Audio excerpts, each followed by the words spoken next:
সংযুক্ত আরব আমিরাত ইরান সম্পদের $530 বিলিয়ন জব্দ করেছে।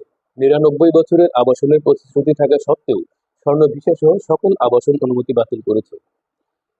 সংযুক্ত আরব আমিরাত সমস্ত ইরানি নাগরিকের আবাসন অনুমতি বাতিল করেছে, যার মধ্যে আবার রয়েছে স্বর্ণ ভিসাধারীরাও। স্বর্ণ ভিসা কি? একটি স্বর্ণ ভিসা হলো একটা দীর্ঘমেয়াদী আবাসন অনুমতি যা আমিরাত সরকার বিদেশিদেরকে তাদের দেশের অর্থনীতিতে বিনিয়োগের বিনিময় হিসেবে প্রদান করে থাকে। ইরানের তাসনিম নিউজের বরাত দিয়ে এ তথ্য নিশ্চিত করা হয়েছে যে রিয়েল এস্টেট, বিনিয়োগ, ব্যাংক অ্যাকাউন্ট সব মিলিয়ে ইরানের $530 বিলিয়ন জব্দ করা হয়েছে। প্রশ্ন হচ্ছে, সংযুক্ত আরব আমিরাত কেন ইরান আমেরিকার এই যুদ্ধে এত অ্যাগ্রেসিভ এবং তারা এত এত উদ্যোগ গ্রহণ করছে? চলুন ইনসাইড উইথ হালিমে দেখি এর অদ্যপন্ত। ইরান আমেরিকা যুদ্ধ শুরু হওয়ার পর থেকে মধ্যপ্রাচ্যের দেশগুলোর মধ্যে সবচেয়ে বেশি আক্রান্ত হয়েছে সংযুক্ত আরব আমিরাত। অর্থাৎ ইরানি আঘাতের শিকার হয়েছে সংযুক্ত আরব আমিরাত বেশি। কারণ কি? কারণ আমেরিকা এবং ইসরায়েলের কৌশলগত মিত্র হচ্ছে সংযুক্ত আরব আমিরাত। আর সঙ্গত কারণেই সংযুক্ত আরব আমিরাতে রয়েছে আমেরিকার ঘাঁটি এবং ইরান সেই ঘাঁটিগুলোকে লক্ষ্যবস্তুতে পরিণত করেছে। দ্বিতীয় কথা হলো, এই আক্রমণের ফলে সংযুক্ত আরব আমিরাত একটা বিজনেস হাব। এখানে শত শত লক্ষ লক্ষ বিনিয়োগকারীরা এখানে পুঁজি বিনিয়োগ করেছেন এবং তাদের শেয়ার বাজারটা সবসময় ঊর্ধ্বগামী থাকতো। কিন্তু যুদ্ধের পর সিকিউরিটি ইস্যুতে তারা সবাই সেখান থেকে বিনিয়োগ গুটিয়ে চলে গেছে। পর্যটন শিল্প হিসেবে পরিচিত এবং পর্যটনের জন্যই মূলত এই দেশটির পরিচিতি সারা বিশ্বে। সেই পর্যটন খাতে ব্যাপক ধস নেমে গেছে, অর্থাৎ পর্যটক শূন্য হয়ে পড়েছে। কারণ কি? শত শত ফ্লাইট বন্ধ। এই ফ্লাইটের কারণে মানুষ আসতেও পারছে না, যেতেও পারছে না। ফলে তারা এক ধরনের অস্তিত্ব সংকটের মুখে পড়ে গেছে, অর্থাৎ তাদের যে ক্রমবর্ধমান অর্থনীতি ছিল সেটা এখন সংকুচিত হয়ে পড়েছে। এছাড়াও তাদের গ্যাস শিল্প, এলএনজি, তেল এগুলো উৎপাদন ব্যাহত হচ্ছে। অন্যান্য ইন্ডাস্ট্রিয়াল প্রোডাকশন এগুলো ব্যাহত হচ্ছে, কারণ তাদের বিদ্যুৎ প্ল্যান্ট বা অন্যান্য যে পাওয়ার প্ল্যান্ট গুলো রয়েছে এগুলোর উপরেও সম্ভাব্য হামলা বা এই ভয়ে তারা ত্রস্ত রয়েছে।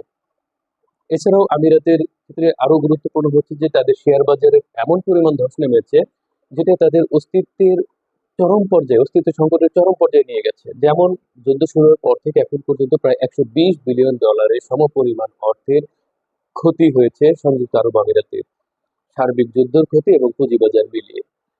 এসব কারণে সংযুক্ত আরব আমিরাত উপ ওই মধ্যপ্রাচ্যের অন্যান্য দেশ অথবা উপসাগরীয় দেশগুলোর মধ্যে সবচেয়ে বেশি ক্ষতিগ্রস্ত এবং এই কারণে এই যুদ্ধে অন্যান্য দেশগুলোর সাথে তাদের প্রতিক্রিয়াটাও শক্ত এবং খুব জোরালো প্রতিক্রিয়া জানাচ্ছে।